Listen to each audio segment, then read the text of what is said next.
Coming up on Colonial Sports Center, the men's lacrosse team hosted Hobart. Could they get past the Statesmen at home to get their second win on the year? And we'll make our way to the Diamond. Kristen Gable and Sam Santillo will join us to talk some softball. Coming up next.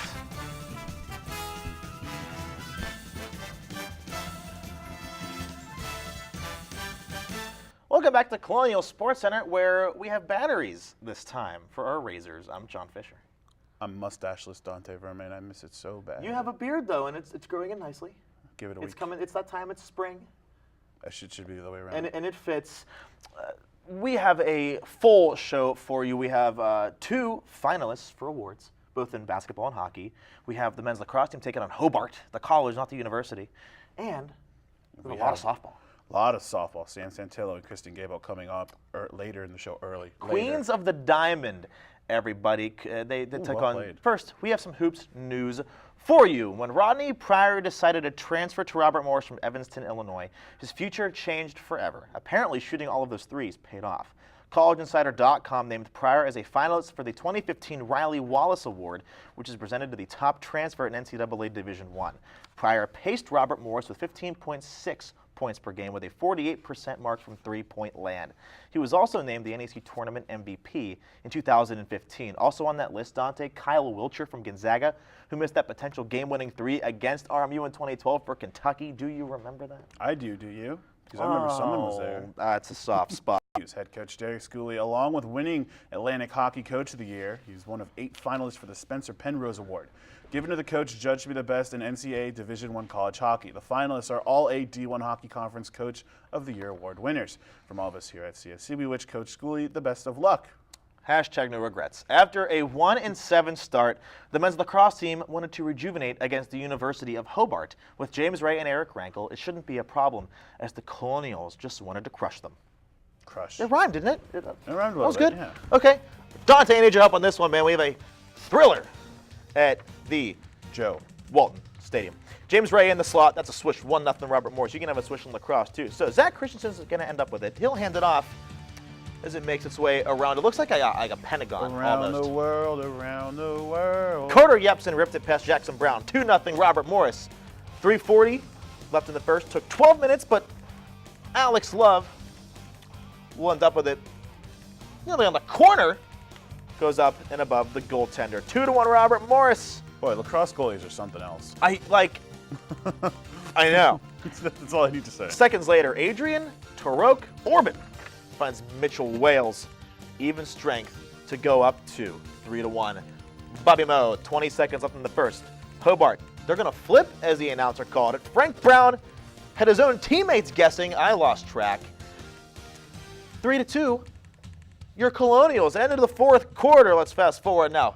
5-4 Robert Morris coming down to the wire. We have a fresh quarter left, and that is the senior right putting the team on his back. 6-4. Colonials. Keep track of the time, Dante. 9:25 remaining. Got it. Thank you. Loves it. You hang out on the crease. RMU's going to defend it well. No, Brendan Saylor. He's going to get into the corner to the right of the goaltender. He's going to make one move right there. And then another one in front of the goaltender, puts it home. And now the Statesmen are down 1. 15 seconds making passed. a statement. 15 seconds passed. 40 seconds to go. That's a lot more than my math skills can do. You can't do math, neither can I. Alex Love plays heartbreak. Top right corner. That's going to send us to free lacrosse. Not free hockey. Free lacrosse. We do need it. We absolutely do. On to overtime. Alex Love. You'll see he'll take the subtle pass and make Frank Brown, from Frank Brown to the Colonials. It's very subtle. They don't love him. As the Hobart Statesmen beat Robert Morris 7-6. And yes, Hobart College tied the game with 35 seconds left in regulation to send it into overtime, where the Statesmen finished off the Colonials to keep them winless in conference play. Despite the strong performance by Alex Love, no relation to the Beach Boys singer, James Ray collected 2 goals in the contest. I can go for some Beach Boys right now. Need to. Surfing USA, man. The women's lacrosse team wrapped up their non-conference play last Sunday at Joe Walton as they took on the Campbell Camels. Try and say that 5 times fast. I did it in the run-through. Should I do it again? The Colonials were up 11-3 with 2:15 left in the first. The Camels answered with 3 goals in the final 96 seconds to cut the lead to 5. Both teams' offenses continued to push the pace with 20 goals scored in the second half combined, led by a 5-point performance from Kristen Yovgeny and Dana Davis. The Colonials won 21-6 and finished non-conference play with a record of 7-2. Hey, remember Matt Geiger from last week? He doesn't just do hockey. He does lacrosse, and he's with Dana Davis. The Colonials have implemented you in several aspects of the structured play, in addition to some of the free play and the counterattacks and that sort of thing. What's been the biggest adjustment, though, for you from a high school rather to college? Definitely the pace of the game, because in high school it's very slow, I feel like, and you always are settling down. But in college, you're very fast, like everything's moving, like you're really never standing for at all. You're always moving. We've talked about your goals already, your big weekend in that category, but the two areas where you lead the Colonials are ground balls. You have 22 so far through 8 games. Colonials now 6-2 after sweeping a weekend series up in New York State. And you also have 11 caused turnovers, and that leads the team too. What goes into creating those turnovers and picking up the ground balls? Because it's a huge part of getting the Colonials going in the opposite direction. I think sometimes when the ball hits the ground, I'm sort of in the right place at the right time. But other times I think it's more of making sure, as Katrina says, get your hand to the plastic and get low and scoop right through it and just keep going. When it comes to the turnovers, I feel like it's more like feet position and like communication with my teammates about sort of like where the ball could be going and make sure it sticks in the right position. Thank you very much, Mr. Geica. Now, don't forget to check out other fine programming at RMU Television. It's your one-stop all-day McDonald's breakfast menu shop for your RMU TV needs. For more on RMU Live, campus stories trending now, or any great web series, visit rmucenturymedia.com. And following his signing with the Wheeling Nailers of the ECHL, Cody Wido made his professional debut last Friday against the Fort Wayne Comets. Wido wasted little time making a first impression.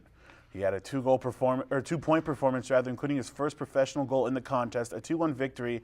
In 3 games so far, Wido has 4 points, 1 goal, and 3 assists. Speaking of former Colonials in the ECHL, Adam Brace has been a point-producing machine for the Everblades of Florida. Brace has 67 points this season, which puts him 10th in scoring in the ECHL. And finally, one of the best sports comeback stories ever, Chris Kushnerik, who beat cancer to return to the ice, has 25 points in 49 games as Brace's teammate on the Everblades. How about that for some Colonials? How about that? And Kush is doing awesome.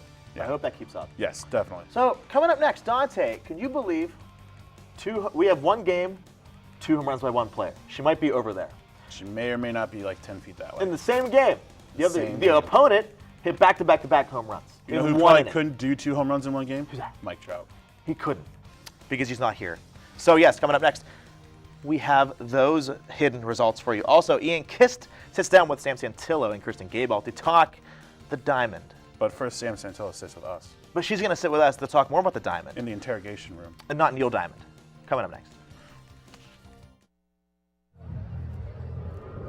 Looking for these? You drive Buzzed. It could be one very expensive ride. First, you gotta make bail. Then pay me to get your car back. Your insurance premiums will go through the roof. And my legal fees just keep adding up.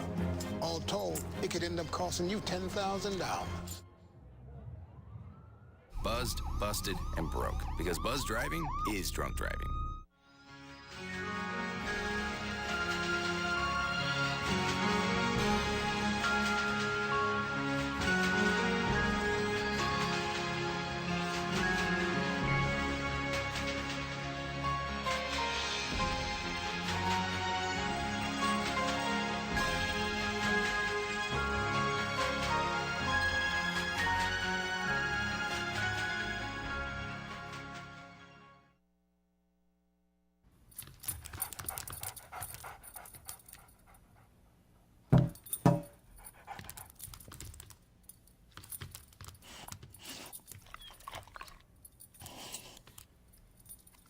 There's a shelter pet who wants to meet you. Meet one today. Visit theshelterpetproject.org. Adopt. To Maddie, congrats on paying off all those student loans. Finally, right? How'd you manage that anyway? I started tracking my spending, changed a couple of habits. Wow, I'm kind of living paycheck to paycheck right now. I don't even know how I'm doing it. Well, have you tried saving a little? I want to, but where's that money gonna come from? bill collectors, they're the worst. Am I right? When it comes to financial stability, don't get left behind. Not home. Get tools and tips for saving at feedthepig.org. Welcome back, everybody. Now, how's 2 rhymes in one show? All right, I don't like you. It's never been done before. After his next beat, your jaw will drop to the floor. Kristen Gabel was due for a big day. Nicole Sleeth, too, Mount St. Mary's, came to the North Athletic Complex to battle the women in the red, white, and blue. It was bad at first, and it ended great. I hear crickets. You're my co-anchor. You're supposed to help me. I hear crickets. Yeah, me too. First inning, Kristen Gabel, clear the deck, cannonball coming for you Pirate fans out there. 2-run blast to center field. 2-0 RMU. Tess Apke, the Mount Lebanon product. Singles to left.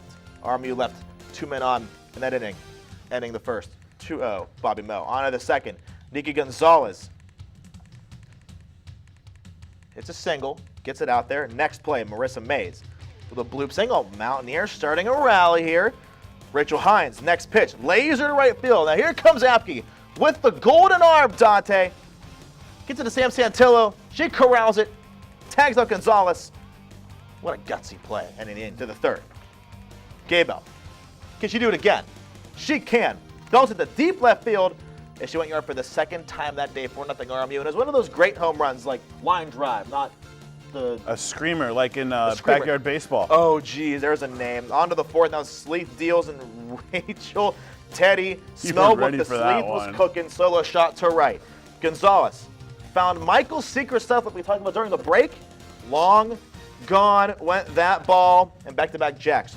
Could they do it again? Tori Bellick goes oppo. Back-to-back home runs. 4-3. RMU. But let's end it on a strong note, everybody. Haley Stocks drives home 2 runs to end the Mount scoring threat for the victory. Kristen Gabel belted 2 home runs past the Mountaineers to propel the Colonials to the first Northeast Conference victory. Nicole Sleeth extended her record to 8-3 after giving up 8 hits and 3 earned runs. She did strike out 8 batters, though, which apparently is a bad day at the office for her. I would say that's pretty good. It's a good day for me. Yeah, me too.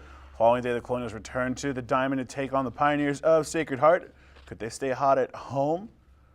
They won the first game 9-1 in 5 innings, and could they stay hot at home? Wow, I butchered that like you butchered your rhyme, so let's get going. Consistency is key. We start bottom of the first inning. Eddie's nodding. We're right. With a bloop single into left field. 2 batters later, the aforementioned Kristen Gabel able to hit it down third baseline off of Pioneer's glove. Look at the smart base running by both of them. Able to poke forward, go to runners in scoring position, and then after Haley Stocks fouled out into left field, it was taken by Tess Apke, who hit it towards a base hit towards center. John, your arm, it's in the way. Sorry. Schwartzmiller. I'm busy too. With the single. Yeah, I know, I am too. I'm trying to do a highlight here. As we move on to the 3rd inning, and then Nicole Sleeth decides to do it all herself. Gets the comebacker and the easy 1-3 putout. Bottom of the inning, Kristen Gabel grounds out hard to short. That's Justine Sibthrope. Are you sure you can see my head's not blocking the TV? No, it's not blocking the TV at all. Okay. Haley Stocks hits it high and deep into right field, but McKenna Wiegand is there to make the catch. It's so good we couldn't show it to you. 4th inning, ground ball for Schwartzmill, couldn't handle it, but keeps it in the infield. Yes, these jerseys are confusing. I need to get my eyes checked again. Pioneers play small ball, but it comes to no matter. A fielder's choice there for Lauren Hackett. And then Tess Apke, once again with her 2nd single of the afternoon. All the scoring done early in this one as we move forward to the 5th inning. Hannah Ford, opposite field bomb. But hey, it's that Tess Apke girl again. Where's she from, John? Mount Lebanon. Mount Lebanon. Mount Lebo. We move on to the 6th. Ashley Gerhardt. Wait for it. Is in the hole, able to corral it. Was Victoria DiGiorno, but she's not able to hold Mount Lebanon on. home of Brooks Bratton, by the way. Sorry. The Colonials sweep the Pioneers by a combined score of 11-1. Nicole Sleeth threw every pitch for the Colonials, striking out 17 Pioneers in the process. RMU's record at home improves to 4-0. The Colonials were on a 5-game winning streak at that point. Haley Stocks was on the mound for the first of a doubleheader. Robin Kennery channeled her inner Robin Yount, I hope you got that, and went 2 for 3 against Stocks. Kennery's RBI double in the 5th inning, thank you, was the proverbial dagger to Robert Morris. Carrie Seeger and Erica Mackey combined for 6 hits and 3 strikeouts on the mound in the win. And with that, we would like to welcome Sam Santillo to the quote-unquote interrogation room. Sam? Hello. How's it going? Very well. Are you ready to be interrogated? Because apparently that's what's going to happen. I'm ready. I'm ready. Okay. I think I can handle it. I'm glad. John, play bad cop. You go first. I'm going to play bad cop. All right, so NEC play is just beginning. You talked with us last year about how there's a big difference between conference play and non-conference play. Right. Go into that a little bit more since you're 1 year older. How does that prepare you as far as a leadership position? I think when going into conference play is just key to make sure that everybody's really focused, making sure everybody knows what we can do, what we've already done, and realizing that, yeah, these games do mean a little bit more, but we've already figured out how to win. We already know what we need to do, how to win. We don't need to change anything. We just need to keep the focus and stay with what we're doing. And Sam, with the weather, it's obviously been a nightmare for you guys. Yeah, it really has. How does it affect you guys at all in any way? You know, with all the games that have been canceled, especially at home. I think we have quite a few girls from Western Pennsylvania on our team, so they've been dealing with the elements their whole life this way. So I don't think it affects us as much as it does other teams. We're kind of used to it, and our coaches try to do a really good job of making sure that we have all the information before it actually happens. We're not usually surprised by the weather or anything like that, so it doesn't really affect us too much, I don't think. Now, speaking of home cooking, you guys are doing great at home, 4-1 right now. What's working at the North Athletic Complex? Anything special, anything different than it would be going on the road? I don't know, the bats seem to be working from what you guys elaborated on with those highlights. You hit the ball, you score runs, you're going to win games, and that's what we're doing right now. And we had a little bit of a low point on Wednesday, but we'll come back from it. Our bats were still swinging pretty hard hits here and there. We'll be all right. As long as those keep working and Sleeth keeps striking people out, I think we're going to be okay. And picking off of what John said, we've had hockey players and basketball players come on and they say, you know, the floor at home feels a lot different, or the ice at home. Yeah. Is it the same thing for you guys out there on the diamond? Yeah, it really does. It's something about sleeping in your own bed and being at your own place and knowing that all the people you want there who can be there that are there. It makes a huge difference. And your own dugout, your own cage, everything, it just feels like home, if that makes sense. Absolutely. Now, unfortunately, this is our last question for you. It didn't feel like interrogation, did it? No, it wasn't. It was nice. Let's talk about your counterpart, Kristen Gabald, over there. In one word, can you describe the impact she's had on your season so far?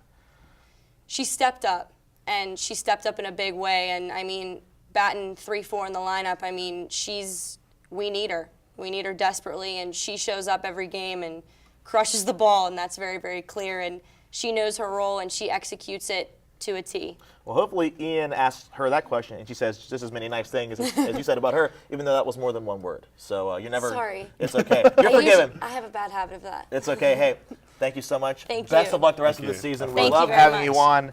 And, yeah, let's talk about that Nicole Sleeth situation. RMU softball took home 2 awards after the week that was. The first was Nicole Sleeth, the workhorse on the mound, won the NEC Pitcher of the Week. In her 3 appearances, she compiled 28 strikeouts and only 4 walks.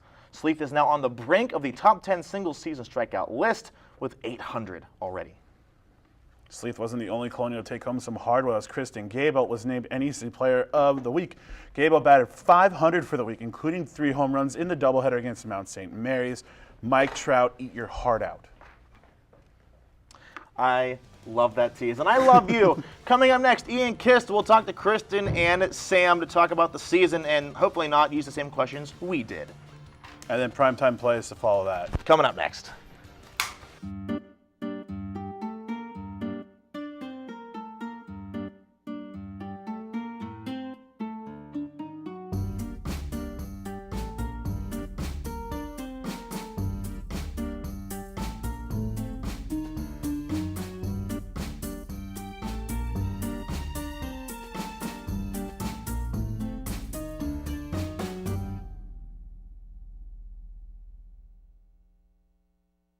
of the Red Sea. They need to be able to feed themselves. Penn State couldn't beat the Colonials in a game. It truly was a shame. And then Sacred Heart pioneered.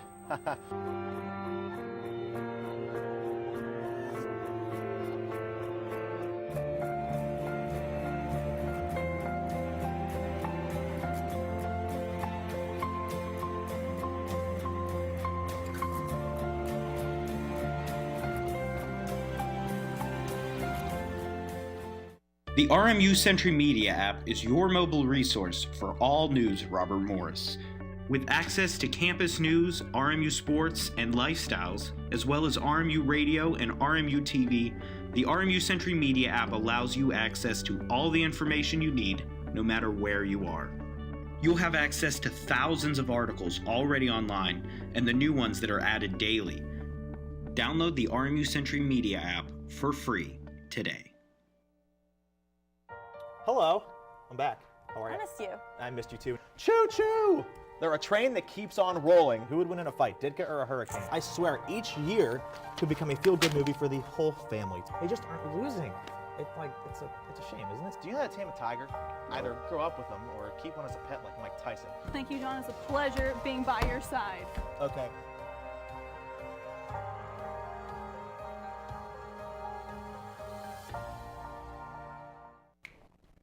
Welcome back to Colonial Sports Center. I'm Ian Kiss, sitting here with two, according to John Fisher, Queens of the Diamond, Sam Santillo and Christine Gabel. How you two this evening? Very well. Good. Very good. For the both of you, how would you describe the season so far? We've had some ups and downs this season, but I think we've really come out on top in ways that we need to. We're fighters. We've had a lot of comeback wins. A lot of times where we've been down early and we said we're not gonna quit, we're not gonna lay down, we're definitely gonna come back, hit the ball, and try and pull one out. I think the out-of-conference games have allowed us to kind of peak at a good time, and I think we're gonna keep going, and we're gonna keep going with the conference, keep taking one game at a time. Tournament play is over. Was that a fun time or is that a stressful time for you guys and as a whole team? It's definitely fun. It's definitely nice to go down to places like Florida in the warm weather where you're guaranteed to play for the most part and travel and you get to do fun things. But then, of course, the most important thing is that you're having fun playing. Yeah. Having fun just playing. It's not quite as important, but you're able to figure out what you need to work on, figure out what you're doing well. How do you handle the big teams down there, the big schools you play, like Harvard and UAB and... I think we kind of go into those games thinking, we belong on the field just as much as they do. And we got players on our teams that are just as good as they are, and we go in ready to win the game, regardless of who it is, regardless of where they're ranked. We're still going to go in playing 100% we're going to win. Yeah, I think with our hard work that we've done all season, I think that, like Sam said, we look as if, we belong here, and we want to be in that position. Right. So. I agree. Then knowing that you were going to play in some nice weather down in Florida and like North Carolina, does that give you, assuming that gives you guys energy to go and play your best? Oh yeah, I mean, it's always a lot better to play in games where you don't have to keep your hands warm in between innings. It's nice when you break a little bit of sweat. It's always nice here and there. I think you always have to adjust to the weather, and I think we would love to adjust to the Florida weather as well. Yeah. But I mean, like I said, we have to adjust to any climate, so. Yeah, Western Pennsylvania, not the best for weather. Exactly. No. Not at all. Samantha, you're a senior and your time is limited on the diamond, especially off the field. How do you mentor the young ones on the team? I just try to stay positive with them, and I try to make sure that they understand that, don't take anything for granted, Show up every day at practice, show up every single game, every at-bat, every time you have a play to make, because when you get to my age and you are limited, you're like, wow, I really wish I would have been there a little bit more. I wish I would have focused a little bit more because you wish you could go back and you just can't. So you want to so badly. So I try to just stay positive with them and make sure that they're positive with themselves as well. After the game yesterday, Kristen, Coach Coleman said that you have put all the pieces together this season. Can you elaborate on those comments from your coach? I would say, being a junior now, I have 2 years of experience underneath my belt. And coming into the season, just, I was able to get mentally and physically prepared. And, I wanted this to be like my breakout year. And I think with hard work and just a positive attitude, I just want to keep it going. So. One last quick question. As a team, what are some pregame rituals you guys do? Maybe it's like an hour before the game, right before the game starts? We actually play volleyball. Yeah. I know that sounds weird because we're volleyball softball yesterday. players. Yeah. But we kind of like get into a little bit of a circle, and this is like if we have some like downtime when we're warming up, and we hit the volleyball back and forth, and usually the punishment is you have to go in the middle and you have to dance. It's whatever song is, so that kind of like loosens us up a little bit and shows. Go ahead. No matter if you're a good dancer or a bad dancer, which is mostly we bad. haven't found a good dancer on our team, but we don't have any of those. It's just a good way to just like bond with each other and just get us ready for the game and just teamwork. Stay relaxed. Yeah. Unfortunately, that's all the time we have. Thank you both for taking time out of your evening. Thank you. Thank you for having us. Now, don't touch that remote. We have the best plays in RMU athletics from the past week. Primetime plays coming up.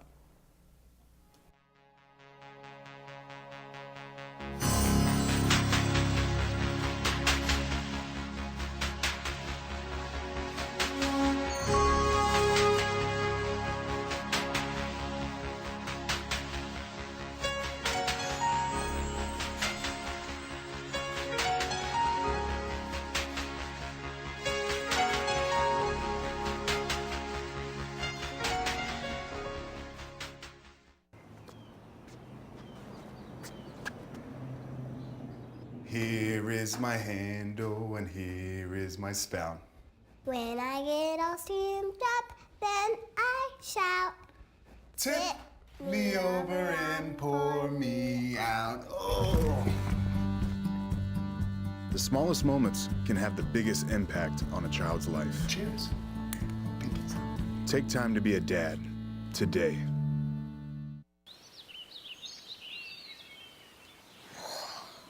Oh, look, a redhead. Staring contest.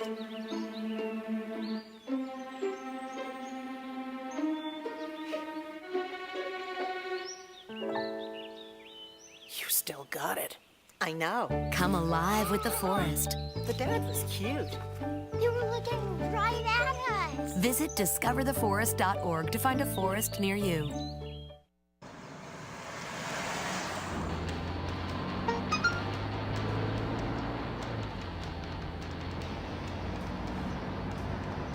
The average text takes your eyes off the road for nearly 5 seconds.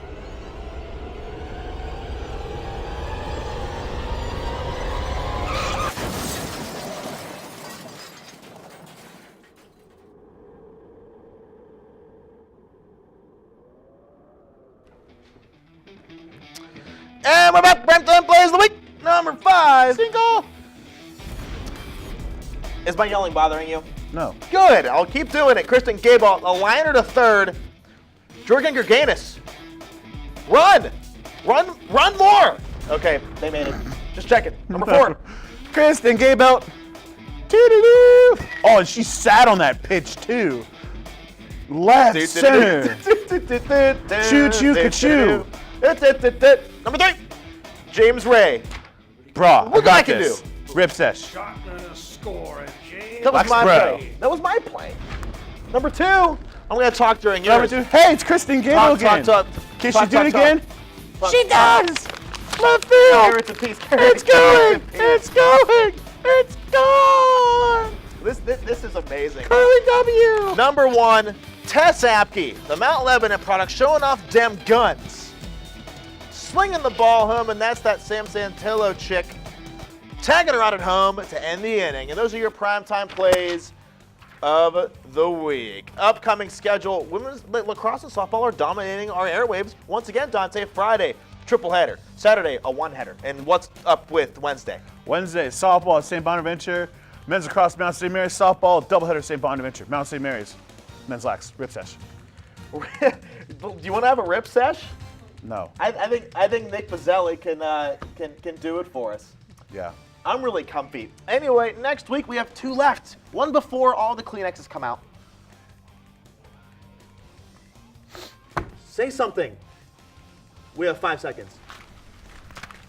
I'm gonna get one See in you the next week, camera. everybody. Take care.